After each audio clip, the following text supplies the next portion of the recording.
What is up, nerds, geeks, and gamers? It's Rage, and today I'm going to be talking about Commander Quest, a really fun deck builder in the same vein as Slay the Spire. If you like Slay the Spire, I really think you'll end up enjoying this game, and I hope you guys will give it a chance after this video. With that being said, though, I'm going to go ahead and give it a 7.5 out of 10. I don't normally do the half point stuff, and it's not going to be showing up on the chart, but it's genuinely an enjoyable game to play. I've been playing a lot after work. It's really easy to pick up. However, there are some issues with it that I'll talk about later that stop it from being an 8 or a 9 out of 10. Otherwise, though, I really do genuinely recommend this game and think that if you enjoy Slay the Spire, you'll enjoy this game. It's definitely a little bit different. You know, the cards don't function the same way, but there are some really cool builds and some really interesting cards and relics, and just different play styles depending on which race you choose that I think make this game really replayable and highly enjoyable. Now, similar to how Slay the Spire is set up, you have different nodes as you progress through three separate maps. The question marks are surprises. You could get cards from them, get relics, you could get gold, you could also potentially lose life points, use it from certain actions, and stuff like that. Obviously, the swords crossed are battles, and same with the Night Helm. Those are mini bosses, and if you beat the mini bosses, you can get relics and better, rarer cards that are stronger than normal. The treasure chests are relics. I'm pretty sure they're always relics, so it's really good to try and go for them. Helps build a really strong deck. The coin purse is the shop. You can remove cards, buy food, and buy relics there. They're really good. Starting out, there's only one character and one race unlocked, and that is Richard the First, who is a human. As you play the game, and the further you get into your playthrough, the more levels you get for Richard, and every time you level up, you get new cards, new commander skills, different starting relics. You unlock different people you can play as. As you can see, there's two humans unlocked, but you also unlock the dwarves, and the dwarves and humans share like the same unlock thing. So if you play as Richard and you get three characters unlocked, and you go to the dwarves, you'll also have three characters unlocked. The last two characters require you to play as a human and beat this game, and play as a dwarf and beat the game. So there's incentives for you to try out both races, and both races are pretty different in terms of the cards that they use, the skills that they get, and the relics that help them out. So there's quite a lot of variety when it comes to even just choosing your character and finding out what build you prefer over something else. Now, outside of the fact that cards that you get throughout your playthrough are completely different between humans and dwarves, another thing that makes the dwarf deck unique compared to humans is that certain cards use steel to either, be usable or to unlock new effects. So steel ends up being like a secondary or tertiary resource that you can use to play cards, which can make the game feel a little bit easier because you can have steel and have all your mana and be able to play 5 cards in a hand when you only have 3 mana at one point.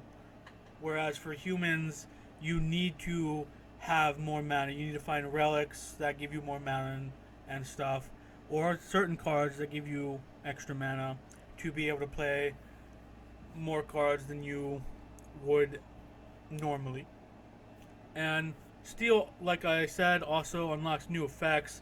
So there are some cards that let you like draw additional cards if you pay steel, or even some character cards that will be stronger if you have steel.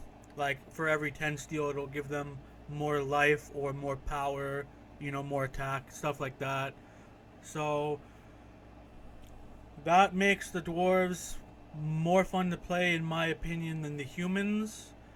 It might be different for you because the human decks can be quite fun because it seems pretty easy to get a good build going for humans than it is for dwarves, even though I think on average the dwarf starting deck and regular cards are maybe a little bit more useful, if only because of the whole steel able to use for more cards to put on the field. Overall, as someone not very good at this kind of game, it's a 7.5.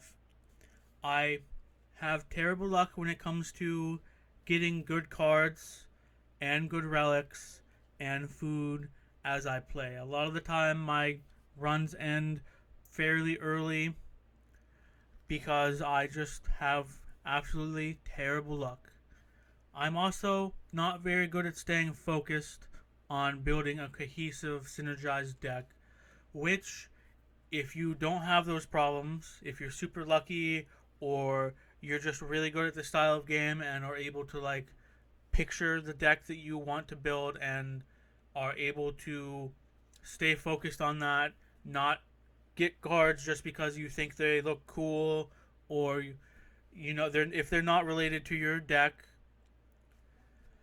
then I think this game could easily be an 8, a 9, or a 10 for you. And for that, I am happy for you guys. I really enjoy this game. It is really playable to to me, which is saying something because I do not normally play games very often outside of stream anymore. It is an issue I've had for the last couple years, and it's part of why I started streaming, was so I could force myself to play games. So the fact that this game is easily playable, in my opinion, I've been playing it after work, while I'm in Discord with friends. I just think that you will really enjoy this game. However, with that being said, there are certainly some things that make this game worse, in my opinion, at least for someone like me. The first one is, obviously, the variety.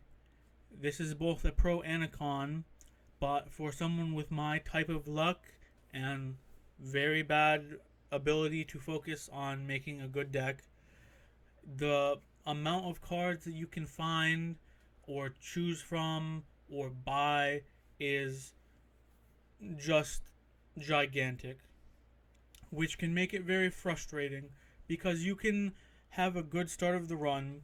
The first 3 or 4 card picks that you get, you can find cards that really work well together and make your deck really good for the first section of the game.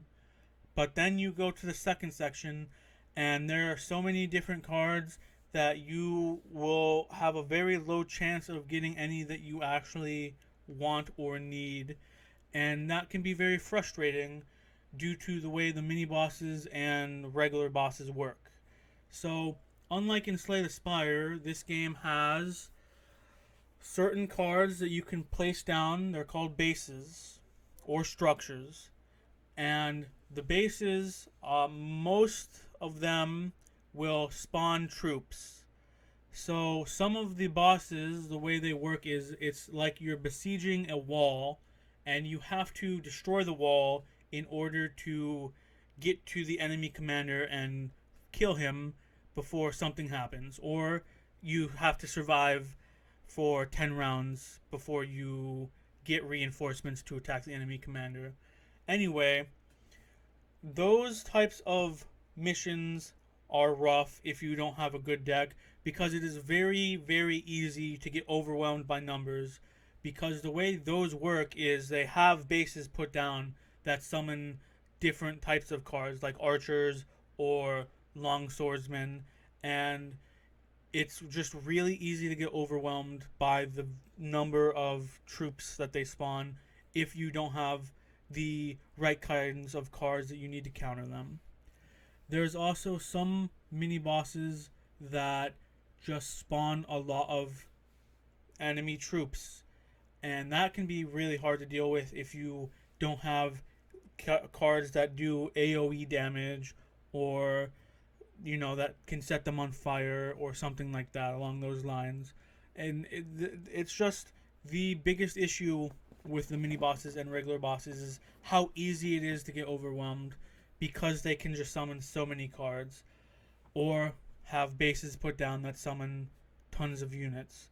For instance, the spider is probably my least favorite boss on account of how many creatures she spawns and the fact that she is able to give her cards invulnerability, which stops them from taking any damage past a certain point, before a certain point, I should say. And she also is another thing to lose simply because they are playing so many creatures at one time that no matter what you do or what cards you play, you just get overwhelmed. Especially when she stacks on the Parasite card, where they turn your units into spiders after they die. That is just overwhelmingly frustrating, and it's probably the thing that drops the score down the lowest, is that one singular boss. Some of the bosses have cool gimmicks, like the dude that you have to survive long enough for reinforcements to attack him. That is honestly a pretty cool way to do it. There's also like an orc boss where they throw giant waves at you, but it's less annoying than the spiders because the orc will throw a rock down the one of the two lanes and it'll crush all the units that is in that lane. So it evens out a little bit because even though they threw 30 troops at you in one lane, it is highly likely that at some point the orc is going to throw his rock down that lane and destroy them all. There's also like the dragon boss, who has two place structures on the map. One of them will make a random card cost 2 more, and the other one does something else that doesn't really matter in my opinion because I've never really noticed it causing any issues.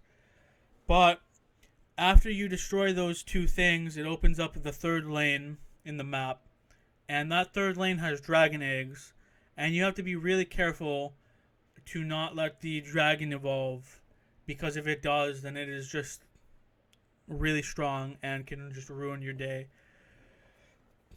Those are honestly the only two real issues I have, and I wish I could give it a higher score, but as someone who is just really unlucky in terms of basically everything in regards to anything luck based, I can't find good cards very often, and I have a tough time building a cohesive deck. The fact that the bosses are so strong compared to you is just really frustrating. You guys might not have the same issues as I do, like I said, if you're good at this kind of game, but as someone who is just not, then it is super frustrating to be overwhelmed by numbers instead of through some sort of skill or just because they have a strong card or something, because you can do something about that.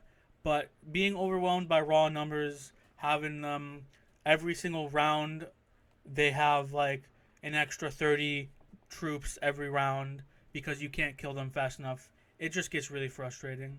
So I really hope you guys decide to give this game a look if you're into this style. I really do recommend it. If you enjoyed the video, please don't forget to like, subscribe, and hit that bell notification to get notified when I go live or release a video. It really helps me out and makes me more motivated to continue streaming and making YouTube videos and stuff like that. Hope you have a good rest of your day. Peace.